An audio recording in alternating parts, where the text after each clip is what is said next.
বন্ধুরা, সম্পূর্ণ বিশ্বে বাদশাহের জুনুন সবার মাথাতেই রয়েছে, কিন্তু এখন পরিস্থিতি এমন রয়েছে যে বিশ্বে রাজত্ব করার জন্য এটা অনেক জরুরি মহাকাশে দেশের ক্ষমতাকে বৃদ্ধি করা। কারণ এটা মনে করা হয় ভবিষ্যতে পরবর্তী বিশ্বযুদ্ধ স্থলভাগে নয় বরং মহাকাশে হবে। এই জন্য আমেরিকা, রাশিয়া এবং চীনের মতো দেশ মহাকাশের ক্ষেত্রেতে নিজেদের ক্ষমতাকে বৃদ্ধি করতে প্রমোশন লেগে রয়েছে। স্থলভাগের মতোই ড্রাগন মহাকাশকেও দখল করার ষড়যন্ত্র করছে। এই অবস্থায় ভারতও চুপ করে বসে নেই। ভারতও তার প্রস্তুতি সম্পূর্ণ করে নিয়েছে, কিন্তু সম্পূর্ণ বিশ্বতে এই কথার ধারণা নেই যে চাঁদ, সূর্য থেকে শুরু করে আলাদা আলাদা গ্রহের জন্য ভারত যেভাবে প্রস্তুতি নিয়েছে তার থেকে তো এটাই মনে হয় যে সেই দিন দূরে নেই যখন ভারত শুধুমাত্র স্থলভাগেই নয় বরং মহাকাশেও রাজত্ব করবে।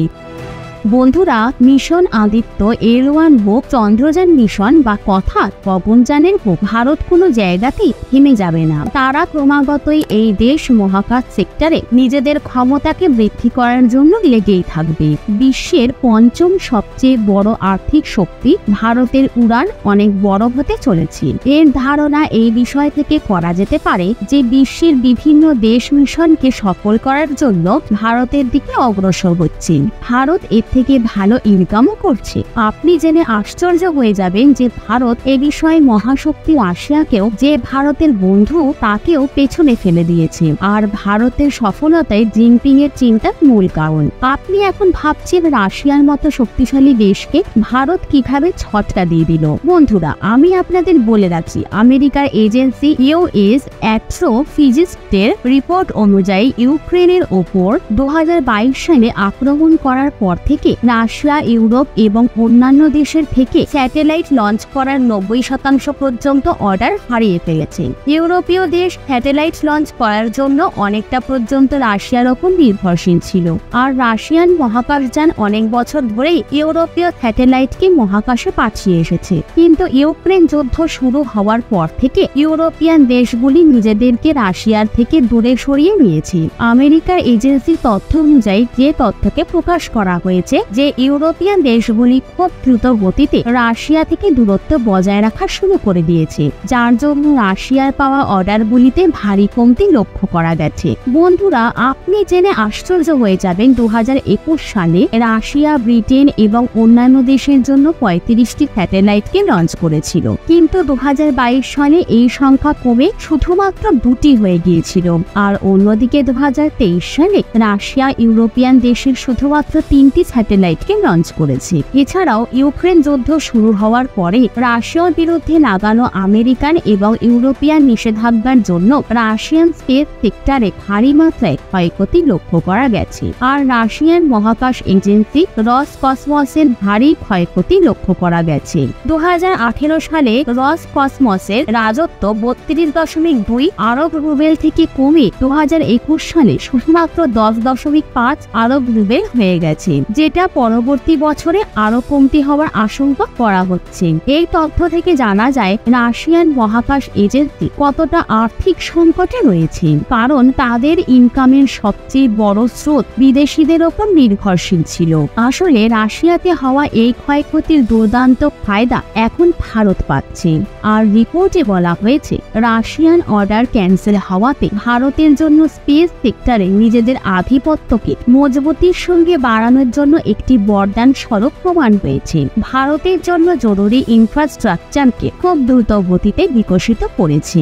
আর এদিকে প্রধানমন্ত্রী নরেন্দ্র মোদী করেছে এমন কিছু যা দেখে সবাই আশ্চর্য হয়ে গেছে। তো বন্ধুরা, সম্পূর্ণ বিষয়টি জানার জন্য ভিডিওটি শেষ পর্যন্ত অবশ্যই দেখবেন। প্রধানমন্ত্রী মোদী মহাকাশে তুলে দিয়েছে সফলতার পতাকা। বন্ধুরা, ভারত খুব তাড়াতাড়ি শ্রীহরিকোটার মতোই দ্বিতীয় স্পেস বন্দর পেতে চলেছে। ভারতের প্রধানমন্ত্রী নরেন্দ্র মোদী যেখানে দ্রুতই কাজ শুরু করবেন। নতুন মহাকাশ বন্দর ভারতের মহাকাশ অনুসন্ধান সংগঠনের শ্রীহরিকোটার লঞ্চ সেন্টার থেকে 700 কিলোমিটার অধিক দূরত্বে অবস্থান করেছে। আর একে ছোট উপগ্রহ আর্থ অরবিটে লঞ্চ করার জন্য বিকশিত করা হচ্ছে। বন্ধুরা, 1970-এর দশকে নিজেদের স্থাপনার সাথে শ্রীহরিকোটায় অবস্থিত সতীশ ধাবন মহাকাশ বন্দর বিভিন্ন লঞ্চকে সফলতাপূর্বক উৎক্ষেপণ করেছে। এছাড়াও যার গুরুত্বপূর্ণ ভূমিকা পালন করে এসেছে আর ভারতের এই স্পেস মিশনের মুখ্য কার্যালয় তৈরি হয়ে গেছে। বন্ধুরা, ভারতের পূর্ব তট অর্থাৎ শ্রীহরিকোটা কেবলমাত্র ভৌগোলিক সুবিধার বিষয় নয়, বরং এটা দেশের জন্য একটি রণনৈতিক বিকল্প। এটা রকেট উৎক্ষেপণের দক্ষতা এবং ক্ষমতাকে গুরুত্বপূর্ণভাবে বৃদ্ধি করে থাকে। শ্রীহরিকোটা ভূমধ্যরেখার নিকটে হওয়ার কারণে সেটা ভারতের জন্য যথেষ্ট লাভজনক। ভূমধ্যরেখার সেই বিন্দু যেখানে পৃথিবী পশ্চিম থেকে পূর্ব দিকে সবচেয়ে বেশি গতিতে ঘুরে থাকে। এই জন্য এই স্থান থেকে উৎক্ষেপণ করা রকেট অতিরিক্ত ধাক্কা পায়। বন্ধুরা, আপনি এখন ভাবছেন শ্রীহরিকোটার এই মহাকাশ বন্দর কতটা গুরুত্বপূর্ণ। বন্ধুরা, আপনাদের বলে রাখছি, পৃথিবীর ঘোরার গতিবেগের জন্য এই ন্যাচারাল বুস্ট রকেটকে অরবিটে পৌঁছানোর জন্য প্রয়োজন হওয়া ইন্ধনে কমতে নিয়ে আসে, যার কারণে এর পেলোডের ক্ষমতা অনেক কম হয়ে যায়, যার জন্য লঞ্চিং অনেক উন্নত ও কম খরচে হয়ে যায়। এমন অরবিটের ব্যবহার সাধারণভাবে সঞ্চার এবং আবহাওয়া উপগ্রহের জন্য ব্যবহার করা হয়ে থাকে, কারণ এটা পৃথিবী পৃষ্ঠের অধিকতম কভারেজ প্রদান করে। শ্রীহরিকোটার সমুদ্রের নিকটে অবস্থান হওয়া আরও একটি পজিটিভ ফ্যাক্ট। সমুদ্রের তটের রকেট লঞ্চ করাতে যদি কোনো দুর্ঘটনা ঘটে বা খারাপ হয়ে যায়, তাহলে তার থেকে মানুষদের ক্ষতির সমস্যা থেকে বাঁচা যায়। এই কেন্দ্র 1971 খ্রিস্টাব্দে চালু হয়েছিল। তখন RH-125 সাউন্ডিং রকেট উৎক্ষেপণ করা হয়েছিল। 5ই সেপ্টেম্বর 2002 সালে ইসরোর পূর্ব অধ্যক্ষ সতীশ ধাবন স্যারের সম্মানে SHAR, যার নামে সতীশ ধাবন স্পেস সেন্টার নাম অনুসারে রাখা হয়েছিল। বন্ধুরা, ভারতের মহাকাশ কেন্দ্রের স্থাপনের জন্য শ্রীহরিকোটার এই স্থানকে নির্বাচন করার পেছনে দুটি মুখ্য কারণ ছিল। এর প্রথম কারণ হলো এই শ্রীহরিকোটা ভারতের পূর্বভাগে অবস্থিত। এখান থেকে স্পেস ক্রাফট উৎক্ষেপণ করা খুবই সহজ। আসলে পৃথিবী পশ্চিম দিক থেকে পূর্ব দিকে ক্রমশ দ্রুত গতিতে ঘোরে, তাই এই গতির সুযোগ নিয়ে রকেট শ্রীহরিকোটা থেকে পূর্ব দিকে যেতে পারে। এছাড়াও শ্রীহরিকোটা ভূমধ্যরেখার নিকটে অবস্থিত।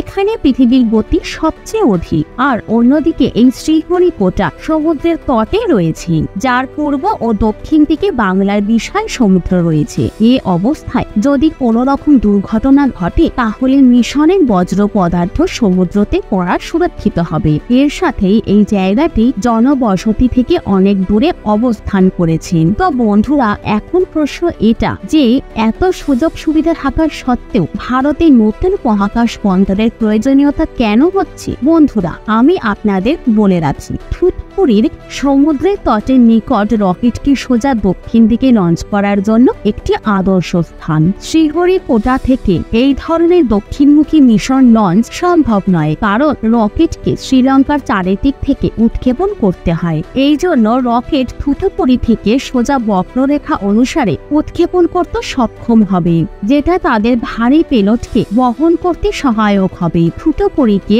SDSP মতোই ভূমধ্যরেখার নিকট হওয়ার কারণে একটি মহাকাশ বন্দর রূপে নির্বাচন করা হয়েছে। ইসরোর তিরুনেল জেলার মহেন্দ্রগিরিতে নিজেদের কেন্দ্র রয়েছে, যেখানে PSLVর জন্য দ্বিতীয় এবং চতুর্থ পর্যায়ের ইঞ্জিনকে অ্যাসেম্বল করা হয়ে থাকে। দ্বিতীয় এবং চতুর্থ পর্যায়ের ইঞ্জিনকে মহেন্দ্রগিরি থেকে শ্রীহরিকোটাতে নিয়ে যাওয়ার জায়গায় যদি একে শিখরপত্তন নামে তৈরি করা হয়, তাহলে একে লঞ্চ প্যাডেতে স্থানান্তরিত করা খুবই সহজ হবে, যেটা প্রায় থুথুকুড়ি থেকে 100 কিলোমিটার দূরত্বে রয়েছে। বন্ধুরা, এ বিষয়ে আপনার কি মতামত রয়েছে তা কমেন্টে অবশ্যই জানাবেন। মহাকাশে ভারতের এই গতি দেখে কমেন্টস বক্সে জয় ইসরো কমেন্টস করবেন।